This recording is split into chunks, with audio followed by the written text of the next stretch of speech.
What's up, everybody? It's me, HEAD. Welcome to the episode 51 of the Wrestling Matters podcast. Hope you enjoyed last week's episode, the 50th episode. It's still up, guys. Go and check it out. It's on YouTube, Podomatic, Stitcher Radio. Go and check it out. Go and download it. Go and do all that good stuff. And just check it out. It was a good show. And thank you, Mr. Kitty Killer, for that interview. That surprise interview, too. Told you I had something special.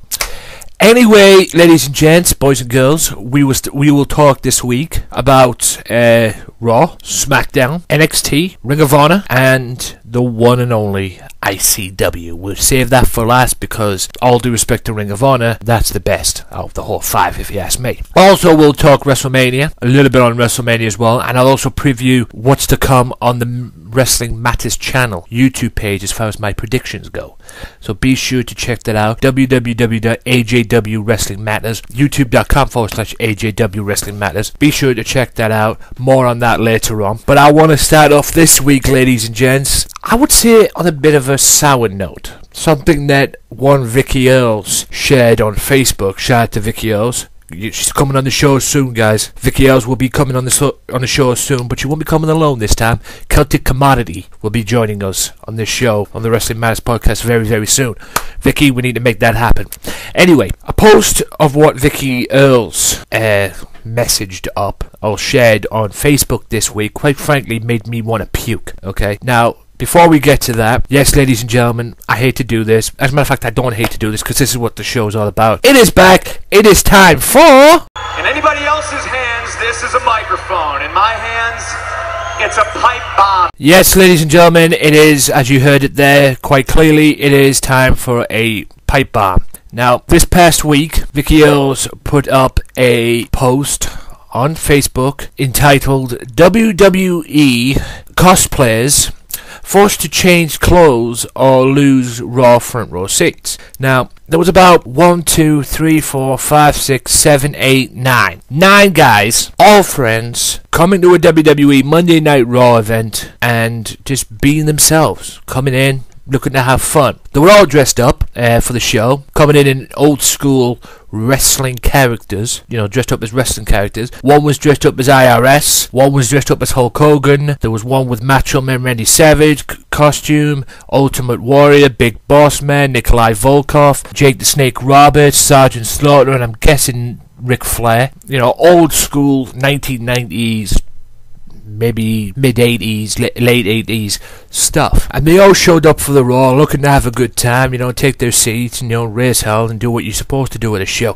But apparently WWE didn't take too kindly to it and forced them to change their clothes or lose their front row seats. So that means they had to change in from the quality clothing that they had, and they had to change from that to normal clothes and sit in the front row seat looking like a bunch of John Cena fanatics. Now, WWE, last time, what happened to the family-friendly environment that you guys once had, man? Are you that egotistical you have to force people to change clothes, or force them to lose their Raw tickets for the front row, for the show, to sit the show and have a good time and raise hell and be WWE fans? So if I come to your show next time you're over in England and I come dressed as The Undertaker, you're going to force me to change my clothes? Really? Is this what it's come down to now? No more fun-friendly, fan-friendly environment now? You can't come dressed as old school people and that? Oh, granted it wasn't Halloween, I'll say that. But really? I mean, you wonder why you guys are getting disrespected all the time. You wonder why you guys are getting critiqued all the time.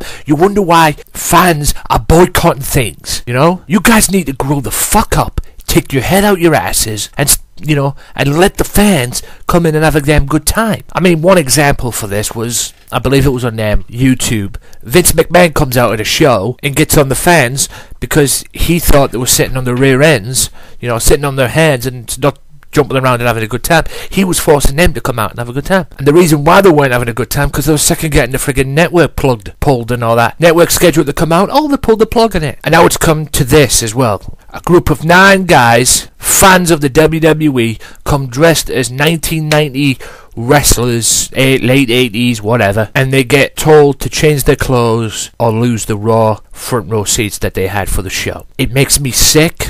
It makes me disgusted to be a wrestling fan. Kind of makes me want to puke. And WWE needs a serious reality check.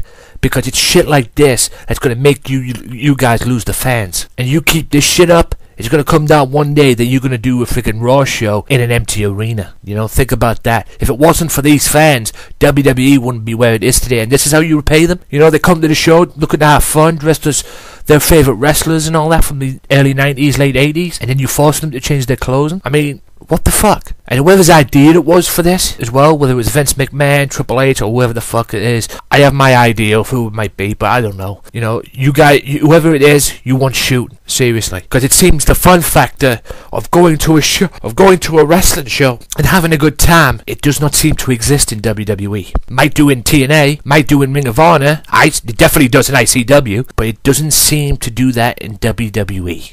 And if that's the case, then I don't think I'll be in any hurry to go to a wrestling show or a WWE show. I think I'd rather stay at home and watch WWE on the television. Pipe bomb over, and Thank you, fuck you, bye. Right, ladies and gentlemen, now the pipe bomb is over, we'll get to the Raw main talking points. And Raw kicked off this week with Seth Rollins calling out Randy Orton. Whether Seth Rollins' trust of Randy Orton was truly as shameful as the Apex Predators inserted is a matter of opinion. After all, family trusts family, but after allowing the Viper into their henhouse and infighting themselves out of the building before he made his move, the Authority opened Raw with egg on their face and revenge on their minds in a particularly payback-centric mindset. Was Mr. Money in the Bank, who accepted Apex Predator's call for a WrestleMania match to settle the score, provided he also went toe-to-toe against Rollins in the main event of Raw. Being far more difficult to do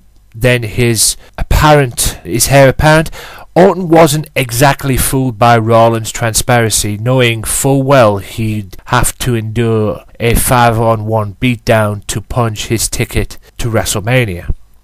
Orton accepted Mr. Money in the Bank's cave-eat with a warning of his own. When the beating did come, he said the Authority better finish the job, lest Orton complete his own retribution and destroy Rollins entirely at the show of shows. Turns out John Cena's strong arming of Rusev into the US title rematch at WrestleMania wasn't as ironclad as the C Nation leader originally thought. Seeing as it was Lana who agreed to the bout and not Stephanie McMahon decreed, not as Stephanie McMahon decreed, Rusev himself, the bout was more or less null and void before it happened, all of which would have made for a very short contract signing indeed, had Cena not decided long ago that he wasn't going to take no for an answer. With Lana absent and a Russian lawyer the only protection for the champion, Cena was handed an ultimatum by the hero of the Russian Federation. He'd get his match provided Rusev was allowed to read his latest anti-American manifesto uninterrupted. It was touch and go for a bit there, but John Cena is nothing if not resilient. He took Rusev's abuse, pen to paper, the match was made.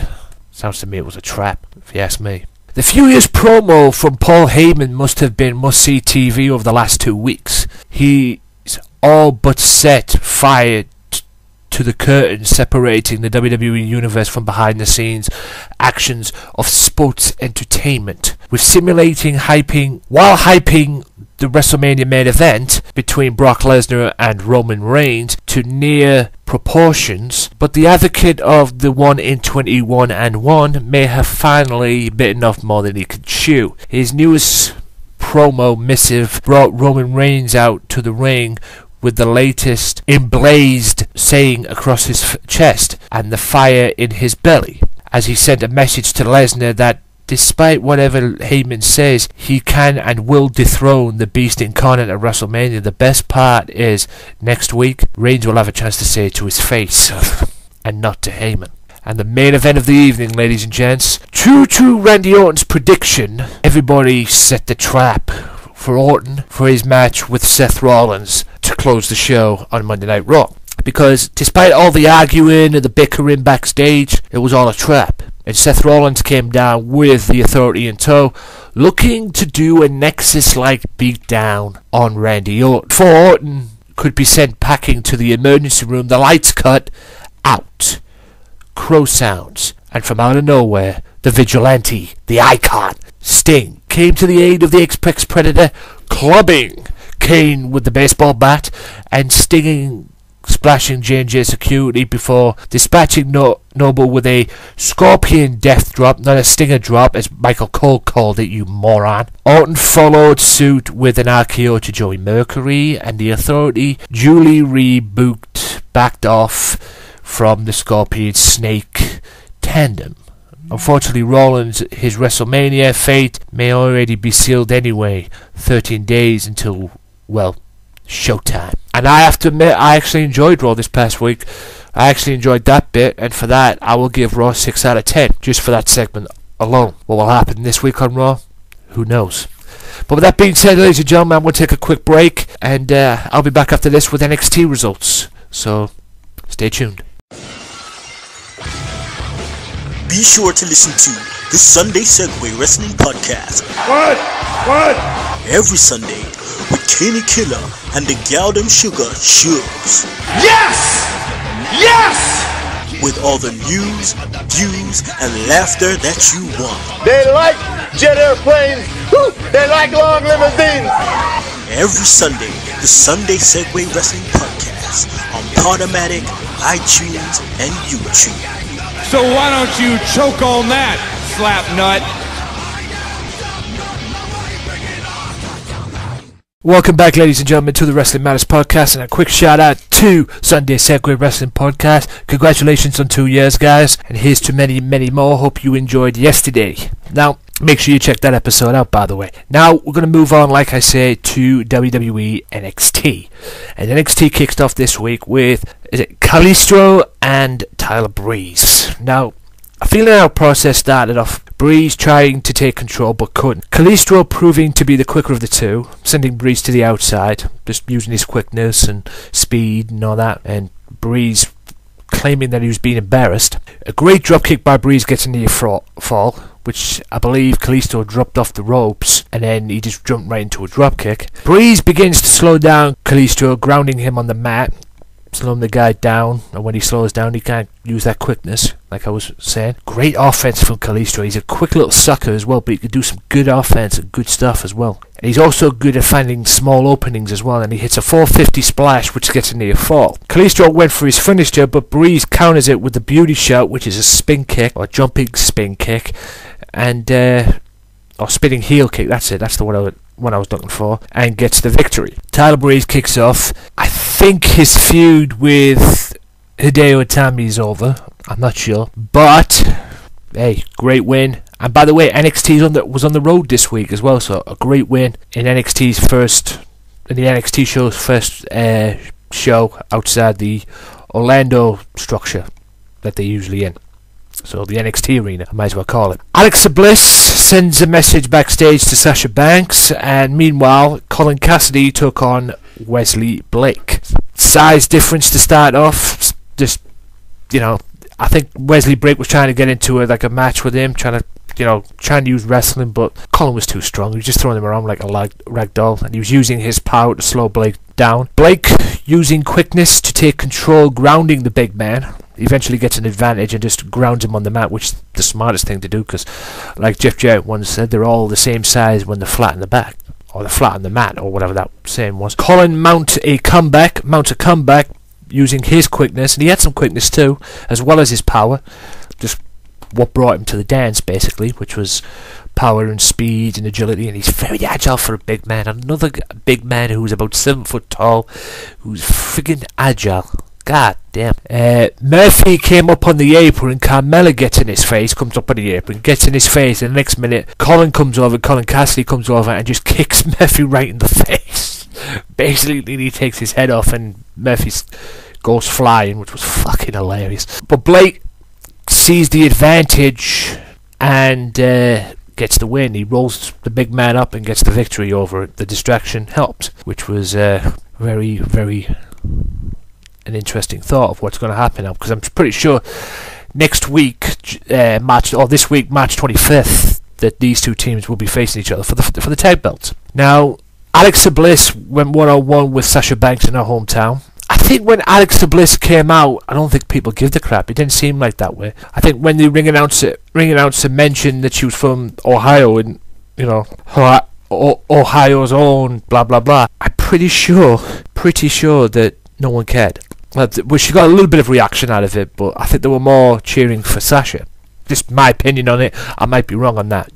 I'll leave you to decide on that. Alexa tried to end the match early. She was, you know, really getting in the champion's face, trying to end it early. Sasha's double knee to the gut while Alexa's leaning across the ropes, gets a near fall, and then she begins to ground Alexa.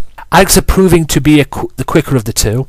Yeah. Bliss taking it to Sasha. Banks ends that. Tries to get back in, maintain control, but Sasha puts an end to that. And Banks on the outside gets posted by Alexa, and Alexa wins by count out, which was pretty rubbish way to do that, to be honest with you. These two eventually were backstage, and Regal eventually makes the match for the women's title. Alexa versus Bliss. Alexa Bliss versus Sasha Banks is what I meant to say. For the women's title, March 25th. But question is, will Alexa be the one defeating Sasha? Because there's a lot of rumours going around that Sasha's getting called up to the main roster. Well, one of the 4 or 3 that's getting called up to the main roster. So will Alexa be the one to take the throne? We'll have to wait and see. Kevin Owens also sent a message to Alex Riley saying that he will make him wish he'd never quit his announcing job, as well as Finn Balor saying that Finn will never take the NXT title from him. Speaking of the main event, Alex Riley went one-on-one with Kevin Owens. Now, Kevin takes the fight to Riley from the get-go, even though Riley was getting his shots in, but Kevin proving to be a little bit too strong for him. Riley proving to be the quicker of the two, but Owens proving to be one step ahead. He just stayed one step ahead of him all match. Basically, this was a Kevin Owens butt whooping, is what this was. A Kevin Owens ass whooping, just like he did to Sami Zayn, just like he did to AJ Neville. Kill Owens, kill chant started in the arena. Owens controlling Riley throughout the match. It was just Owens all the way through the match, and Owens dominant, if you will. Riley rocks Owens. He caught him with an elbow shot, which rocked Owens and sent him outside. Corey Graves says that he got rocked and everything. Then he was getting out of bounds, buying some time and that. No, it wasn't Corey. I had to break the news to you, pal. Okay, just saying, mate. You don't. If you get rocked like Kevin did, you don't go out that quick. You don't be aware of where you're out that quick. I mean, because Riley did catch him. Owens misses a cannonball. Riley hits the spine buster and gets a near fall. And then Owens manages to get back in control. 3 sentons, and Owens destroying Riley, basically. And then he hits his powerbomb move that he's been using since he started here in NXT, and gets the victory with a dominant win. Owens was not done with Riley, but Balor comes out and stops that. He was looking to powerbomb him, and then a brawl ensues between the two, and Finn Balor sends a message to Kevin Owens for next week. Will Finn take his title? Will Finn dethrone Kevin Owens for the NXT Championship? I guess we'll find out March 25th. I cannot wait for that. And I just want to say as well, to be honest with you, Corey Graves, you were poor as a commentator in my opinion, okay? I just thought you were bad. I don't know if you're trying to be a heel or whatever, but sorry, I didn't like it. But don't get it wrong, okay? Because you're not worse than JBL. That's all I'm saying on that. But with that being said, 5-star show from NXT, because I actually enjoyed it very, very much. Some great wrestling on show, and 5 stars for NXT. And with that being said, ladies and gents, I will leave it there, and I'll be back after this with the SmackDown main points. See you in a bit. If you like the Wrestling Matters podcast, why not check out the Wrestling Matters podcast Facebook fan page at www.facebook.com/WM podcast. Wrestling Matters, wrestling fans. Welcome back, ladies and gentlemen, to the Wrestling Matters podcast, and without further ado, we'll get straight into it, not wasting any time. Is the SmackDown main points. SmackDown kicked off this week with Roman Reigns. Roman Reigns kicked off SmackDown as much as like last week, was quickly interrupted by Mark Henry, only this time the World's Strongest Man arrived a believer in the number one contender, giving his personal endorsement for the big dog in his WrestleMania match with Brock Lesnar. The Authority quickly injected themselves into the conversation, with Seth Rollins informing everyone that Randy Orton would not be allowed in the building thanks to the world-class efforts of J&J Security. Corporate Kane then announced that he and Mr. Money in the Bank would be facing Henry and Reigns in the evening's main event. The tag team match turned into 2-on-1, a handicap match, after Mark Henry was found laid out backstage before the contest. Roman Reigns remained undeteriorated, however, overcoming Authority after delivering a Superman punch to Seth Rollins and a spear to Kane en route to victory. Mr. Money in the Bank's rough night quickly got a whole lot worse. Randy Orton slithered into the ring before inflicting a furious post-match attack on his opponent at WrestleMania. Soon the Viper was RKOing everyone in sight, including Rollins' crack security team. Somehow, the self-proclaimed future WWE escaped SmackDown without suffering the venomous fate of Orton's RKO finisher. But will Rollins be so lucky at WrestleMania? We'll have to wait and see.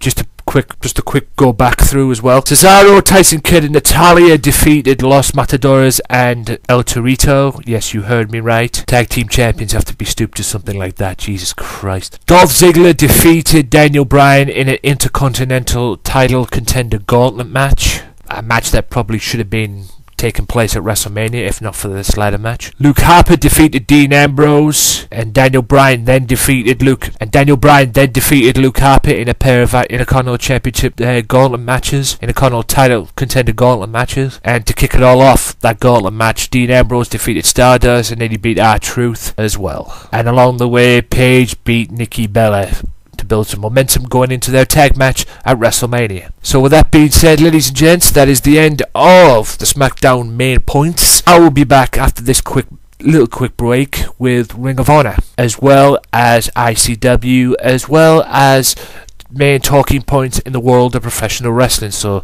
stay tuned. And also what's to come on the Wrestling Matters podcast. See you in a bit. Bullet Club for life.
Just too sweet.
wrestling world.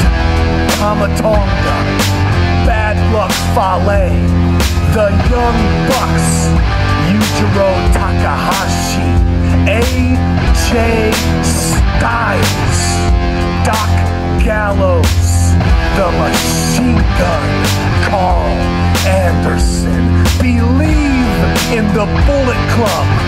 Believe in us. Everything we do is just too sweet. Bullet Club.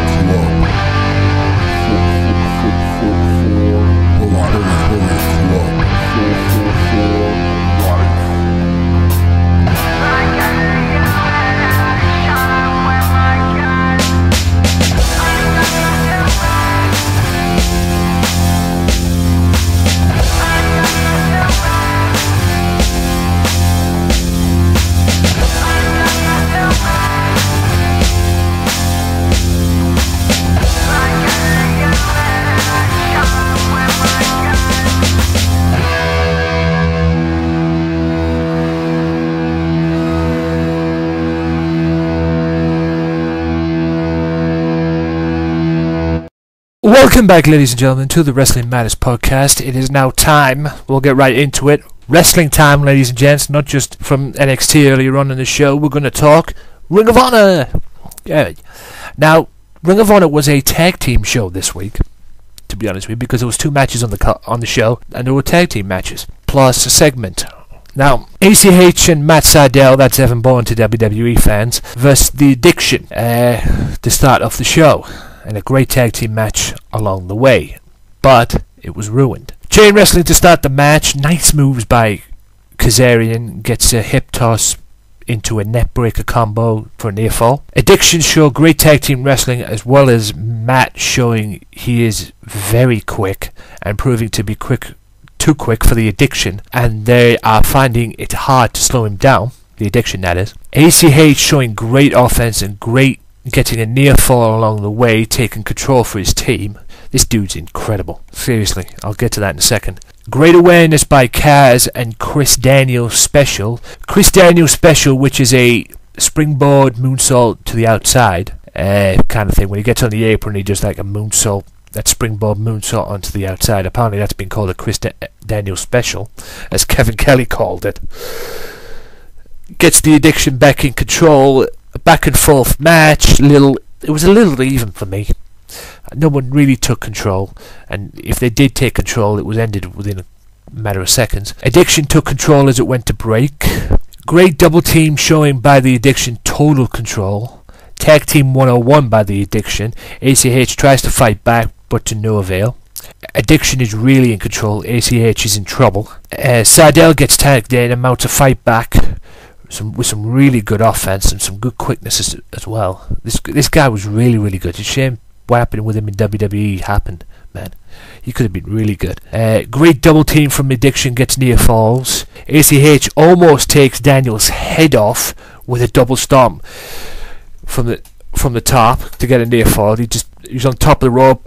Daniels is like bent over and everything, and he just double stomps him, just almost takes his head off. It's amazing he doesn't kill somebody with that, or break him in half at least. Great tag team match between the two teams, absolutely superb. ACH, this is why he's so good. ACH does a high jump dive over the top rope onto Daniels. Fucking epic, dude. If you haven't seen this, go and watch it on Ring of Honor's website. It was so good. It was like a proper high jump dive, like if you were doing the high jump over in the actual athletics and everything. He just did it and he just landed right on Daniels. It was fucking quality. And just like last week, KRD member comes in. What the fuck is KRD? I don't know. Again, and hits Sydal this time in the leg. Addiction double team leads to a win, which was kind of weird because last week on the 2 weeks ago on the program, in fact, or a couple of weeks ago on the program, in fact, they cost Addiction a match, which was kind of weird. But a great tag team match ruined by that little incident. Now, Jay Briscoe comes out and thanks ODB and talks about how he is not been pinned in 2 years, that he has a streak going. Hell, he even said he was the baddest man in pro wrestling. Tell that to Samoa Joe comes out. Joe comes out and agrees in a way that Jay said, agrees in a way what Jay said, and also said that anyone said that he was lucky, Jay that is, was out of their minds, and gives props to and credit to the Briscoes, because they were the two guys that stepped up when he left to go to TNA. But kind of takes it to heart when Jay called himself the baddest man in pro wrestling and challenges him to a match at Supercard, saying that the last time I checked, you haven't beaten Samoa Joe. And challenges him to a match, like I said, at Supercard, then warns him that he will break him. Jimmy Jacobs is in the ring as it comes back from the break and demands a Ring of Honor World title shot, and doesn't take too kindly to Joe getting a title shot. He gets his wish. More on that later. And we go to the main event, which was the Kingdom, led by Maria Kanellis. I'm just used to call her Maria because they never used her last name in WWE. And the Too Sweet Superkick team known as the Young Bucks. Bit of a chain wrestling match to start off with these great teams. Great double team by the Young Bucks, and a flip dive plus a moonsault. Kingdom are down and in trouble. Mistake by the Young Bucks gets the Kingdom in control. Maria goes off one on commentary. Kingdom in control of the Young Bucks, grounding them, and when you ground them, they know they're not going to do any aerial maneuvers. Kingdom dissing the Young Bucks, mocking them and luring them into their trap so they can take full advantage of it. Kingdom, that is. Kingdom stop Young Bucks making a tag. Kingdom in total control. Young Bucks proving to be the masters of the super kick, and also proving to be just too sweet. And I swear to God, they're gonna kick someone's head off one of these days with them super kicks, man. Seriously. Awesome double team by the Bucks gets them a near fall. Kingdom think they're in. The Kingdom take control and think they're the Hardy Boys and do the Twist of Fate and Swan Dump combination to get a near fall. Yes, you heard me right. Bennett goes to super kick and hits his partner in the head with a super kick, and then takes one in the face by a member of the Young Bucks. Again, Young Bucks proving to be just too sweet with them super kicks. Young Bucks double team gets a near fall. Young Bucks basically just from this point where I'm going, it just put through a super kick party. Because all they did nothing but super kicks, just super kick, which was fucking epic, man, because they went in bullseye. A double team power bomb to the turnbuckle, kick to the head combo, then a swanton while Tavin's legs on the rope, and one of the Young Bucks was holding it, gets them a near fall. Kingdom go for a spike power driver, but Tavin jumps right in. Tavin jumps right into a super kick. Oh yeah, I'm going to do a spike power driver. Oh yeah, I'll just take a super kick right in my face. Again, Young Bucks is proven to be just too sweet, and they're absolutely sweet with them super kicks. Young Bucks hit the Indie Taker, look to win it, and then a KID member puts an end to that again. Low blow, spike power driver gets a win for the Kingdom. Again, an epic match. 2 epic matches spoiled by the KID guys. I have no idea what the hell is going on with that, but they need to sort that out and find out what the hell is going on with that quick. Is that a storyline? Is that an angle or something? I don't know. But they ruined 2 great matches. And then Kevin Kelly and King Carino, as he was called, Steve Carino that is, announced that Jay Briscoe next week's show will defend the World Championship, the Ring of Honor World title, against Jimmy Jacobs. And that's the end of the Ring of Honor review. 4.5 out of 5. I will give this. It was spot on. I don't need to give it anything else out of it. It was just a 4.5. Absolutely spot on. Love it. Besides the KID bullshit as well. But hey, it is what it is. Great show nonetheless. And with that being said, I will take a little quick break to get my breath back. And then after this, I will bring you the ICW review.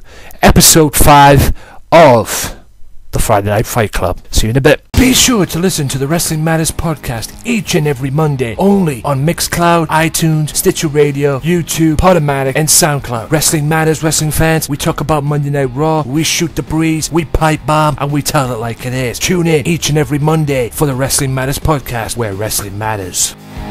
Welcome back, ladies and gentlemen, to the Wrestling Matters podcast.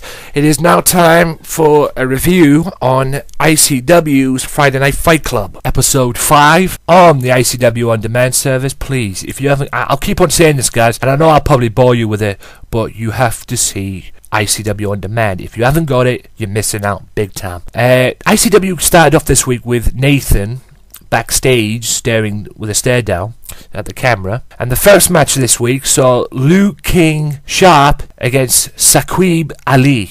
If that's pronounced wrong, I apologise. After getting his head kicked off at the start of the match, Ali hits a backdrop to start the match off. A chop fest ensues, but the match was over because Chris Renfrew enters the ring like a snake, beats up Ali, and Liu King Sharp hits the top rope stunner, then takes his jacket off, reveals his messages that he had on his body.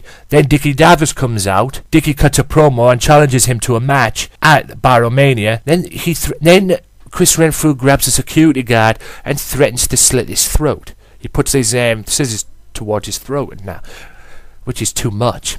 GM tells Noam Dar that if he does not win his scheduled match later on in the evening with Kenny Williams for the Zero G Championship, that he will no longer have a title shot for the Zero G title as long as the GM's in power.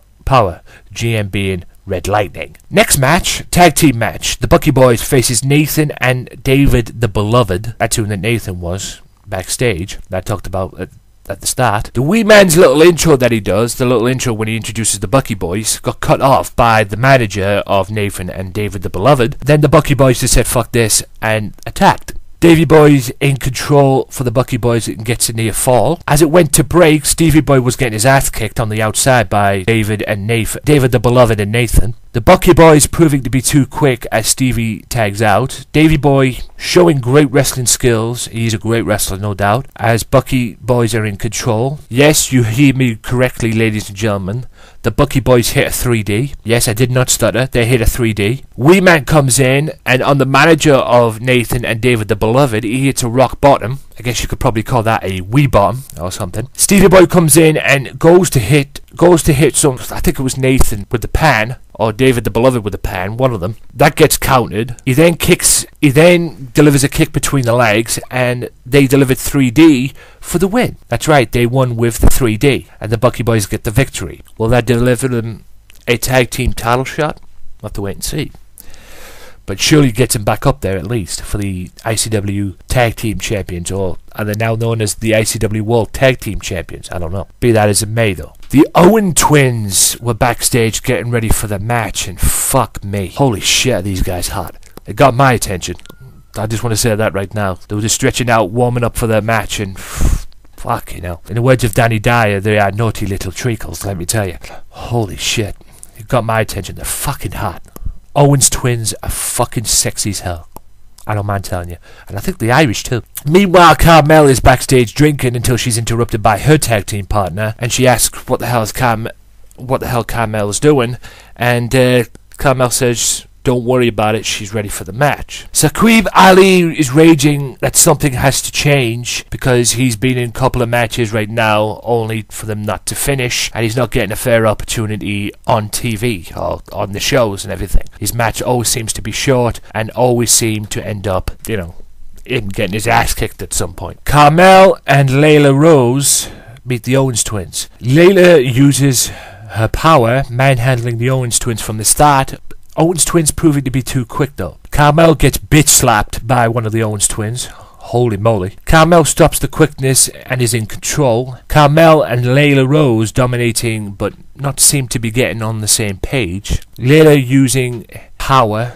Carmel tags in. Katie Owens eventually gets tagged in and mounts a fight back for the Owens twins. Katie hits a beautiful crossbody, but somehow I think it hurts herself in the process. Owens twins capitalize on the mistake from the tag team, that is Carmel and Layla Rose, and get the roll up for the win. And then Carmel is pissed off about the loss and everything, and challenges Layla Rose to a match at Baromania. Billy from the security people is backstage and is interrupted by Dallas's little white right hand man, the little wee fella, and tells him he better call toll. Whatever that means, I don't know. Renfrew is back with the security guards. Divers saves him from whatever Renfrew had in mind, and Renfrew accepts the match for Baromania. So New Age Clique collides at Baromania, March 29th. Yeah. the Zero G Championship main event for the show. So Kenny Williams and Noam Dar, just like they did in the first show. The first episode. Chain wrestling to kick off this match, evenly matched. Noam Dar grounding Kenny Williams, biting his shoe as well. That's right, biting Kenny Williams' shoe. Don't know why I nearly said Kelly therefore, but anyway. Even match so far. Slingshot clothesline denied. Kenny goes for a dive, but Dar catches him and powerbombs him on the guardrail after one of the security men stopped him from powerbombing him on the other guardrail. And as he powerbombed him on the other guardrail that he could powerbomb him on, there was somebody sitting on a seat. So that was kind of a rude awakening in itself when they see Kenny Williams' back coming towards him and they can't do nothing about it. Kenny eventually hits a dive on the outside, so evenly matched. Dar connects with his own dive on the outside. Just back and forth match, man. Kenny backdrops Dar onto the security on the arena floor. They go up to the ramp, and the fight on the ramp right next to the commentary booth. And then Dar takes a swing at him, and Kenny just backdrops him on the security. It was fucking quality. Dar hits Kenny with a skateboard, gets a near fall for it. Picks Kenny Williams' skateboard and hits him with it, and then gets a near fall. Back and forth match, just awesome match all the way around. Single leg submission, gets a rope break. Kenny hits a knee and almost takes Dar's head off. Great fight, great match, back and forth, hard-hitting stuff between the two. 10 times better than their first match, in my opinion. The first match on the show, anyway. Because if you go back to episode 1, these two actually met for the Zero G Championship in Dundee, I believe it was. I believe it was Dundee, I don't know. But it was the first episode. Go back and watch it if you're on the ICW subscribe, or on demand, or you subscriber. Dar kicks out of Kenny's finisher, which is the Quack Buster or something, and that's never been done. Kenny was in shock. Noam Dar gets a near fall and hits a single leg rope and gets only to a rope break. After hitting 3 DDTs, Kenny Williams, that's the Quack Busters, or Quack Busters, or whatever they're called. Kenny Williams eventually gets the victory and retains his Zero G Championship, but not without controversy, because Noam Dar's foot was on the rope. Although apparently GM Red Lightning didn't see that and allows Kenny the win and basically screws Noam Dar out of another title shot, or basically screws Noam Dar out of restarting the match. And thanks to this loss that GM Red Lightning allowed, Noam Dar is no longer able to get a Zero G Championship match. And if he does, he has to go through Red Lightning to do it. With all due respect to Red Lightning, Mark Dallas, please come back. I know you're way busy trying to get ICW on TV, but from what it seems, I think you've made a mistake leaving Red Lightning in charge. I know it's all story thing and everything, but and he's playing a heel, but just my opinion. But with that being said, ladies and gentlemen, that is the end of the ICW review, and I'm going to give this show 5 out of 5 because I actually enjoyed it, apart from the Red Lightning stuff. So 5 out of 5, loved it. My favourite part of the show was the Owens twins, sorry. Holy moly, they got my attention big time. But with that being said, ladies and gentlemen, that is the end of the ICW review of episode 5 of the Friday Night Fight Club. Make sure you tune into that every Friday on the ICW On Demand service. It is free for 24 hours, and then after that it's not. It's free for 24 hours for non-subscribers, and after that it's not. And the only way you'll get to see it is if you subscribe to the ICW On Demand service. £3.85 or $75 a month. Trust me, believe it for me, for someone who subscribed, it'll be the best £3 odd you've ever spent. But with that being said, I will be back after this with TNA's main talking points and some main talking points of my own in the world of professional wrestling, so stay tuned. Be sure to listen to the Sunday Segway Wrestling Podcast. What? Every Sunday with Kenny Killer and the Galdem Sugar Shuggs. Yes!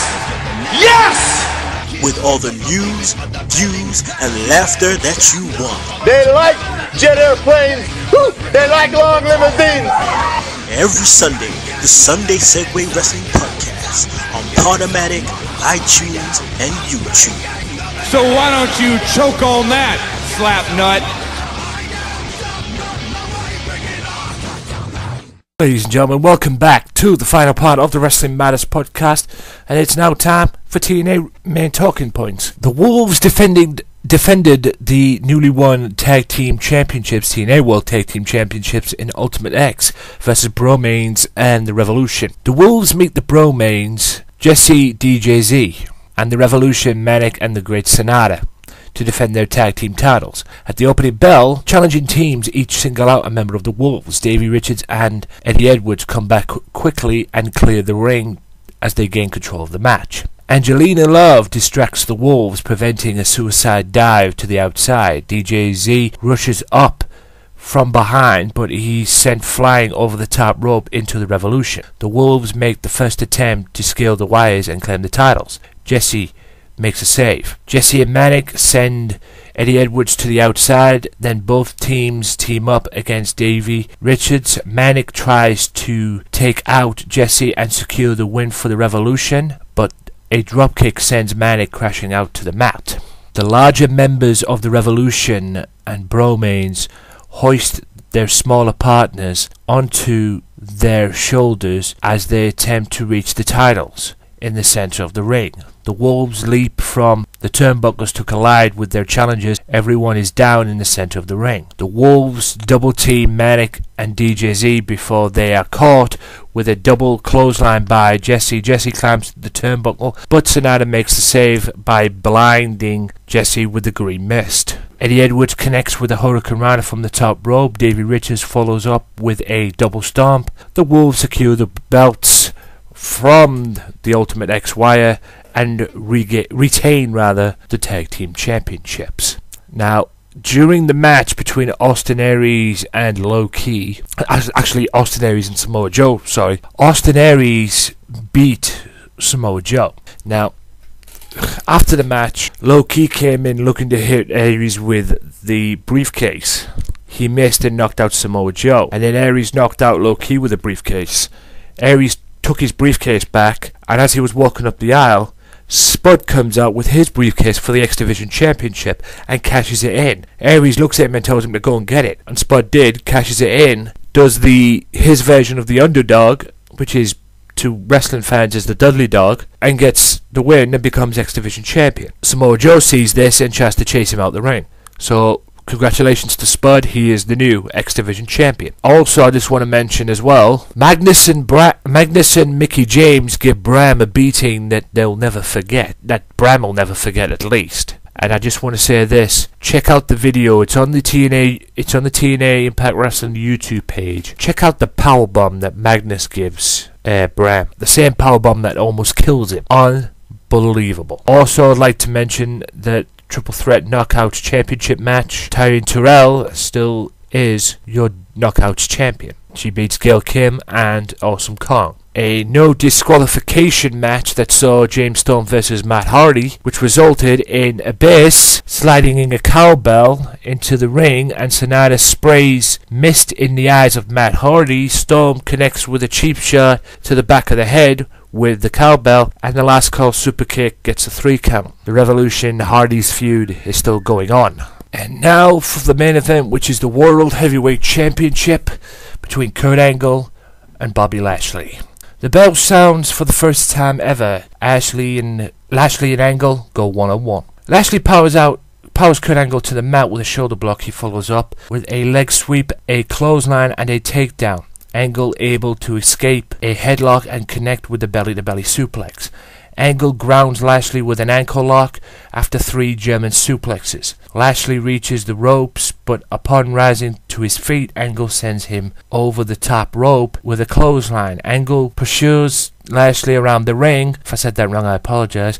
But enough separation is created to allow Lashley to drop Angle over the guardrail. Lashley drives Angle into the apron and drops a series of elbows across his back of Angle's head is what I meant to say.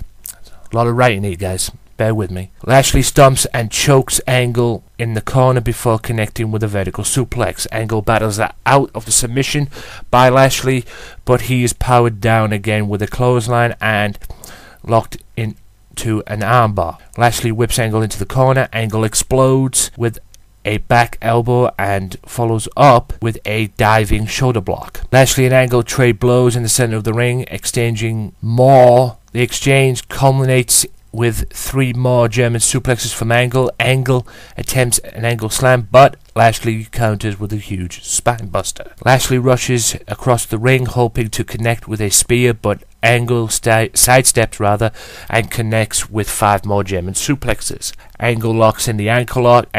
Lashley refuses to tap, counters the hold, and powers Angle to the mat with a slam. Lashley attempts another spear, but again Angle counters, this time into a schoolboy that he turns into another ankle lock. Lashley rolls through, sending Angle headfirst into the center of the turnbuckle. Angle counters another spear attempt into an Angle slam. Lashley makes it out at 2.